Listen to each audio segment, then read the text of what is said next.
निश्चितपणे राज्य चांगलंच चालवण्याचा आमचा प्रयत्न आहे आणि राज्य चालवत असताना सर्वांची मदत घेऊन सर्वांना विश्वासात घेऊनच चालवण्याचा आमचा प्रयत्न आहे. मी काल त्यांचं भाषण पूर्ण ऐकू शकलो नाही, पण जेवढं मी ऐकलं त्यात काही महत्त्वपूर्ण मुद्दे ते बोललेले आहेत. निश्चितपणे त्याच्यावर आम्ही विचार करू, जे काही महत्त्वपूर्ण मुद्दे त्यांनी मांडलेले आहेत. आणि शेवटी राज्य चालवत असताना सगळ्यांना सोबत घेऊन चालवणं हाच खरं म्हणजे आमचं उद्दिष्ट आहे.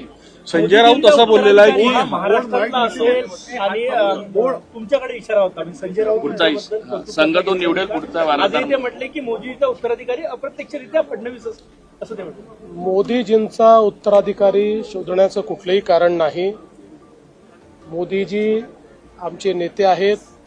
अजून बरेच वर्ष मोदीजी काम करणार आहेत. आमचा सगळ्यांचा आग्रह आहे. आम्ही 2029चे पंतप्रधान म्हणून मोदीजींकडेच बघतो आहे. पूर्ण देश बघतो आहे. त्यामुळे आता अशी चर्चा करणं योग्य होणार नाही.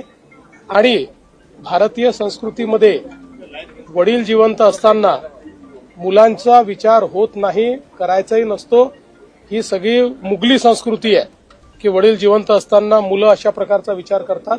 त्यामुळे आता कोणाचाही कुठेही उत्तराधिकारी निवडण्याच्या वेळही आलेले नाही, तसा प्रश्नही नाही. आणि जोपर्यंत माझा विषय आहे, माझा त्याच्याशी संबंधही नाही.